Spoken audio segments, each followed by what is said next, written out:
నాని గారి కెరీర్ లో హిట్ 3 మాత్రం up to the mark movie అయితే అస్సలు కానే కాదు. అదే నాని గారి కెరీర్ లో అర్జున్ సర్కార్ క్యారెక్టర్ మాత్రం one of the finest and one of the best character అని అయితే చెప్పొచ్చు. అండ్ హిట్ 1 అండ్ హిట్ 2 అయితే ఈ మూవీని అస్సలు కంపేర్ చేయొద్దు. నేను తాగితే చిన్న బార్లని ఏర్లైతే వీర్లని లైన్ కడతా మైక్ పట్టి స్టేజ్ ఎక్కితే బోల్ట్లన్నీ టైట్ అయితే నైట్ అయితే. మన ఛానల్లో మైవీ పెట్టయితే ఆల్మోస్ట్ ఏ ఇయర్ అయిపోతుంది. సో ఈ వీడియోలో మనం హిట్ 3 యొక్క కంప్లీట్ మైవ్యూని అయితే చూద్దాము. ఆల్రెడీ మైవ్యూ అంటే ఏంటంటే it's just my perspective. Already my view చేసిన ప్రతి వీడియోలో చెప్పుకుంటూ వచ్చాను. ఇట్స్ నాట్ ఏ రివ్యూ, అదైతే మైండ్ లో పెట్టు. ఇంకా ఏంటంటే నా యొక్క పర్స్పెక్టివ్ తో మీరు ఏకీభవిస్తున్నారా అనేది కూడా కింద కామెంట్ అయితే చేయండి. ఇంకా హిట్ 3 విషయానికి వస్తే it's just a Nani one man show అంతే. సినిమాలో అసలుకి కాన్సెప్ట్ లేదు, ఏమీ లేదు. జస్ట్ నాని గారి వన్ మ్యాన్ షో కోసం మనం మూవీ చూడాలి. That's for the sure. ఒక ఏ రేటెడ్ మూవీకి ప్రతి 3 జనరేషన్స్ యొక్క ఆడియన్స్ ని పుల్ చేయగల కెపాసిటీ ఎవరికైనా ఉందంటే జస్ట్ నాని గారి అయితే చెప్తాను. ఒక ఫ్యామిలీ ఎంటర్టైన్మెంట్ చూసినట్టు బాగుంది హిట్ 3 చూసినప్పుడు అయితే. ఒకవేళ మీరు హిట్ ఫ్రాంచైజ్ లో ఉన్నట్టు ఆ యొక్క ఇన్వెస్టిగేషన్ కోసం, ఆ యొక్క రా ఇంటెన్సిటీ అండ్ ఆ యొక్క డెడికేషన్ కోసం మీరు మూవీ చూస్తున్నట్టయితే ఈ మూవీ జోలికైతే అస్సలు వెళ్ళొద్దు. అండ్ హిట్ 1 అండ్ హిట్ 2 అయితే ఈ మూవీని అస్సలు కంపేర్ చేయొద్దు. వాటిల్లో 1% కూడా మ్యాచ్ అయ్యలేదు ఈ మూవీ. ఫ్రాంక్ గా చెప్పాలంటే అసలు ఈ మూవీలో ఆల్మోస్ట్ 0% ఇన్వెస్టిగేషన్. ఓన్లీ అర్జున్ సర్కార్ క్యారెక్టర్ మీద మూవీ అంతా నడుస్తుంటుంది. ఇన్వెస్టిగేషన్ అయితే ఎలా ఉంటుందంటే మనం అంతా గెస్ట్ చేసేవచ్చు, అసలు ఏం లేదు. ఇంకా విలన్ క్యారెక్టర్ అనేది మన హిట్ 1 అండ్ హిట్ 2 లో ఎంత ఇంట్రెస్టింగ్ గా రివల్యూషన్ ఉంటుందో ఈ మూవీలో అంత డొల్ అయిపోద్ది అనమాట.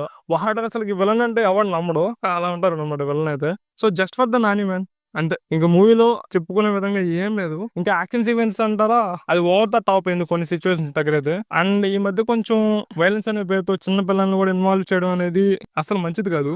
అది వాళ్ళు వైలెన్స్ అనుకుంటున్నారు కానీ బట్ ఇట్స్ నాట్. హాలీవుడ్ లో దీనికి మించిన వైలెన్స్ అయితే మనం చూస్తున్నాం ఆల్రెడీ. ఈ సినిమాలోనే కాదు, మార్కోలో కూడా మనం ఇదే గమనించచ్చు. కొంచెం ఓవర్ ద గలీజ్ అయిపోద్ది అనమాట. గలీజ్గా ఉంటది కొంచెం చూడడానికి. సో అలాగే ఉంటది అనమాట ఇది కూడా. ఇంకా సో ఆ కొంచెం ఆ గలీజ్ గా ఉండేదాన్ని ఇంకా ఆ పిల్లల సిచ్యువేషన్ వచ్చినప్పుడు అది పక్కన పెట్టేస్తే మిగతా రిమైనింగ్ యాక్షన్ సీక్వెన్స్ అయితే బాగున్నాయి, చాలా బాగున్నాయి చెప్పాలంటే. కొరియోగ్రఫీ కూడా ఎక్సలెంట్ గా చేశారు. అండ్ మధ్యలో ట్రైలర్ లో చూసాం కదా నాని రీసెట్ అయ్యే మూమెంట్, అది థియేటర్ లో కొంచెం బాగా అనిపించింది. ఇంకా కేఎంఎస్ గురించి చెప్పాలంటే ఆల్రెడీ మూవీ చూసేస్తారు కాబట్టి లేదు బొక్కలేదు. మన అడివి చేసి గారు అయితే వస్తారు. నాకైతే అసలు ఏం అనిపించలేదు ఆయన వచ్చినప్పుడు.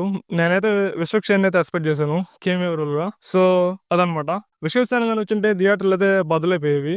అండ్ లాస్ట్ లో మన హిట్ 4 ఫ్రాంచైజ్ కి అంటే హిట్ కేస్ 4 లో మన కార్తీక్ గారిని అయితే తీసుకున్నట్టు రివీల్ చేశారు. చూడాలి ఆ క్యారెక్టర్ ని కొంచెం అర్జున్ సర్కార్ లా కాకుండా కార్తీక్ గారి బాడీ లాంగ్వేజ్ కి ఆయన పర్సనాలిటీకి తగినట్టు మారిస్తే బాగుంటదని నా ఫీలింగ్. అలానే మనం కాకి మూవీలో చూసాం కదా, సేమ్ ఆ టైప్ ఆఫ్ క్యారెక్టర్ తీసినా కానీ movie will be the banger. So అదనమాట విషయం అయితే. సో నా పర్స్పెక్టివ్ తో మీరు ఎంతవరకు ఏకీభవిస్తున్నారు అనేది కింద కామెంట్ అయితే చేయండి. ఇంకా ఈ వీడియో ఇంకా చాలా ఇన్వాల్వ్ చేద్దాం అనుకున్నాను. లైక్ మన నాని టాలీవుడ్ ని ఎలా డామినేట్ చేస్తున్నాడు, అసలుకి ఈ యొక్క వైరస్ ఫ్యాక్టర్ అనేది మన టాలీవుడ్ ఇండస్ట్రీని ఎలా కొలాప్స్ చేస్తుంది, ఎలాగా చాలా ఇంక్లూడ్ చేద్దాం అనుకున్నాను. కానీ యాక్చువల్గా ఈ మాట చెప్పేటప్పుడు కూడా చాలా మంది అయితే వీడియో చూస్తుంటారు. సో అందుకనే ఈ టాపిక్స్ అన్ని మనం నెక్స్ట్ వీడియోలో అయితే డిస్కస్ చేసుకున్నాము.